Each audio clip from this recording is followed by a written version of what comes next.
Assalamu alaikum. So today's topic of discussion is forecasting. So before moving towards this topic, let's have a brief recap of previous lecture. In previous lecture, we have learned about the forecasting time series components. Time series components includes the cyclical variation, secular trend, seasonal variation, and irregular variation. So after discussion on these variations and their uh, observe their trends, we move towards the quantitative approaches of forecasting, which includes the moving average and weighted moving average. So there were two other quantitative approaches for doing forecasting. So before move towards those quantitative approaches, I would like to discuss the forecasting in a bit more detail because I have received a suggestion from the higher ups, and they wanted that I should uh, explain the forecasting in a more detail. So let's start this lecture and let's see what are the goals for this chapter. So the first one is the definition of forecasting. Then we will see what are the types of forecasting and the forecasting models. Then we will overview the quantitative techniques, where we already covered two techniques, which includes the moving average and weighted moving average. And then we will see the time series forecasting, that how we can use the time series data and what assumptions are used to do the forecasting for a future event. So let's move on and have a look on the forecasting definition. So here we have the process of predicting a future event based on historical data. We already learned that forecasting is basically based on the previous experiences, and we consider those experiences will be continue into the future as well. So that is called the forecasting. Educated guessing is basically the more subjective approach, where expert opinion or executive opinion are used uh,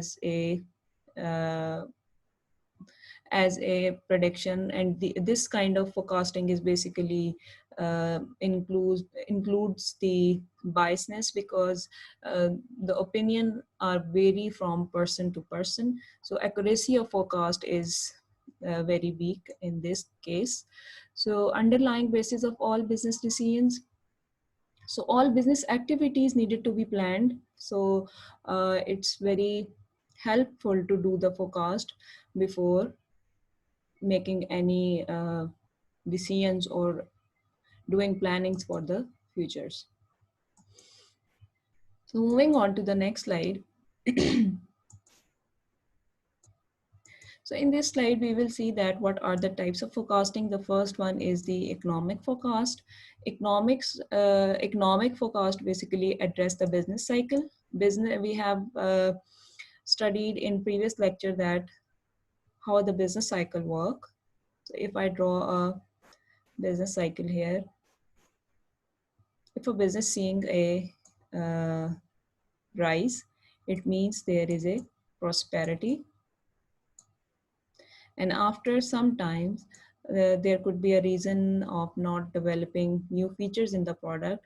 Business will be go into the recession period. And if that recession period prolonged, then it enters into a depression. And after that, if a company decided to launch a new product, and that product is very welcome to the very welcome by the customers, so business will see the recovery. So this is basically the business cycle goes up and down. So this is the cyclical variation. Then inflation rate and money supply. So I would like to discuss the relationship between money supply and inflation rate. And let me draw a graph here. We have prices on a vertical coordinate and output on a horizontal coordinate. And here we have a long run aggregate supply curve.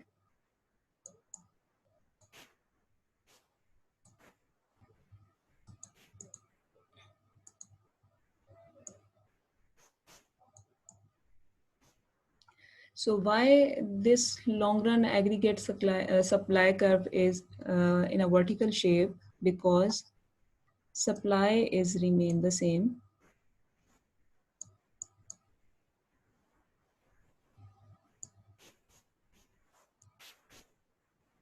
or you can say that the output is remain the same. There is no change in the production level. So if the money supply increases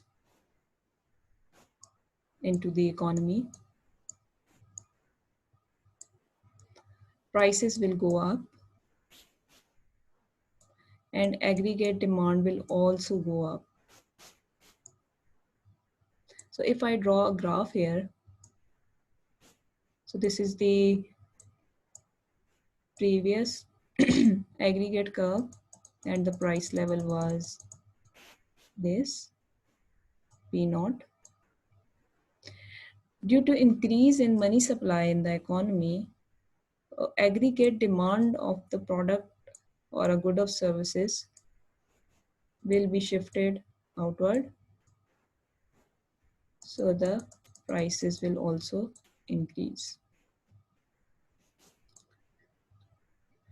And at this level, if the supply is remain the same or output is the same, we will only get the increase in prices, and it means that increase in inflation.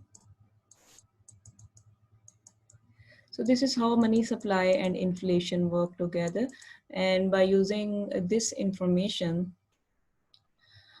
governments make their decision that which strategy they will opt for the next year, which money policy they will opt for the next year.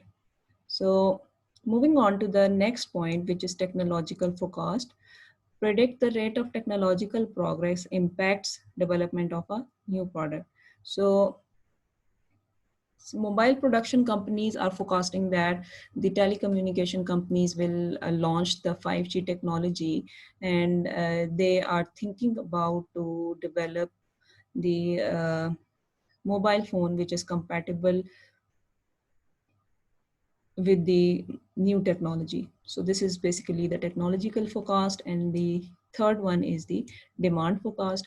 So demand forecast basically predicts sales of existing products and services. So if demand goes up, then sales will also go up, because consumer will demand that particular product more and they will buy more. So this is the demand forecast. So moving on to the next slide. So in this slide, we will discuss the types of forecasting model. Uh, there are two types of forecasting model. The first one is qualitative model and the second one is quantitative. So qualitative method is basically have its own characteristic. It is based on the human judgment or opinion, and it is more subjective and non-mathematical, whereas the quantitative methods based on mathematics or quantitative in nature, and these two methods have their own strengths and weaknesses. So first, I'll discuss the qualitative method's strength. Uh, Qualitative method can easily incorporate the latest information, or you can say the other factor which can influence the decision. On the other hand, qualitative method strength is which is very consistent and objective and able to consider the much information and data at one time. So what are the weaknesses of these qualitative and quantitative methods? So qualitative method has its own weakness, which is bias due to the variation in the opinion of different human beings. So it reduce the forecast accuracy, and quantitative method is not applicable when we don't have availability of the data. So this is the main differences between these two methods. Qualitative is basically non-mathematical and quantitative is mathematical in nature. So moving on to the next slide, quantitative methods. Quantitative methods basically includes the time series models and causal model or associative models. So we in chapter 3 we have learned about the associative models, which includes the regression and correlation. Time series models. So what assumptions a time series model used to do the forecast? It basically information needed to generate a forecast is contained in a time series of data. So the type of data is it should be a time series, because we have the three types of data.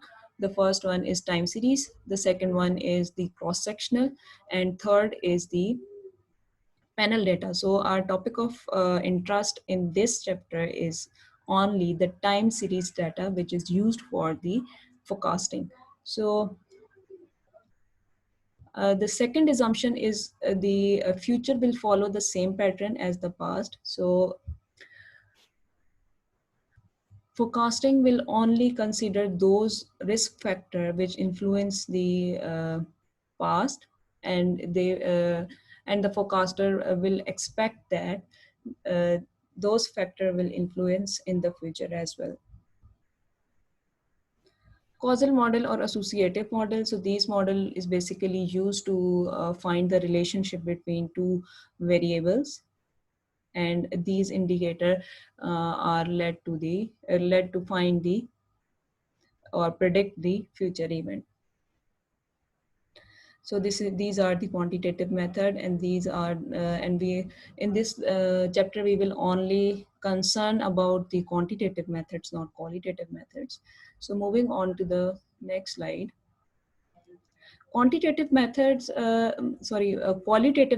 includes other types, like qualitative method use the executive opinion, where the group of manager meet and come up with a forecast.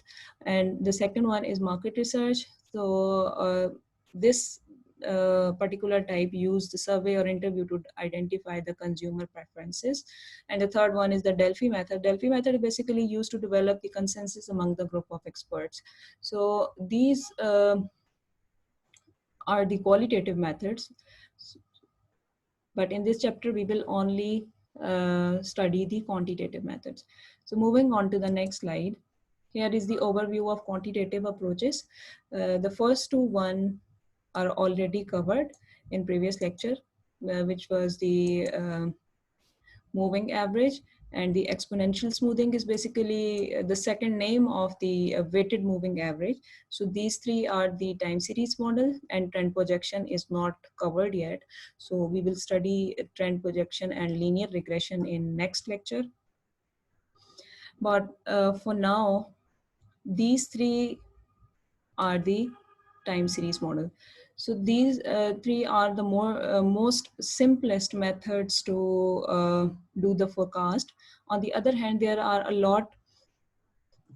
number of models which have been used for the forecasting, and it includes the autoregressive integrated model, autoregression, and seasonal autoregression integrated models. There are number of models which have used for the forecasting based on the information given, or you can say the compatibility with the data. So each and every model has its own assumptions. For this chapter, and the scope of this course is basically limited, and we are not studying the research methodology or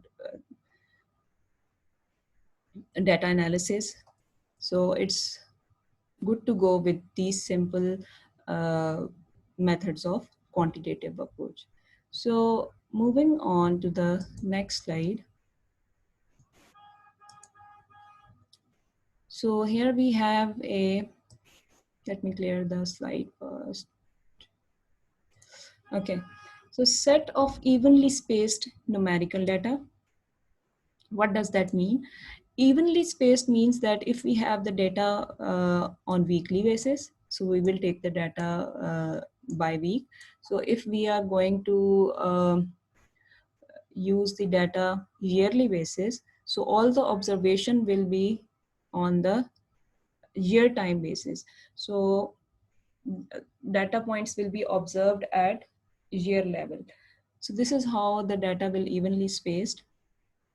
And then forecast based only on past values. We already discussed that it will be, the prediction will be based upon the historical data. Assume the factor influencing past and present will continue influence in future. So we already discussed this assumption as well, that those risk factor will be considered which were influencing in the past, and it will be continue uh, in the future as well. So thank you so much. This is the today's lecture, and I hope you will cover these points from the slides, because the chapter does not include the topic of forecasting separately. Thank you so much. Allah Hafiz.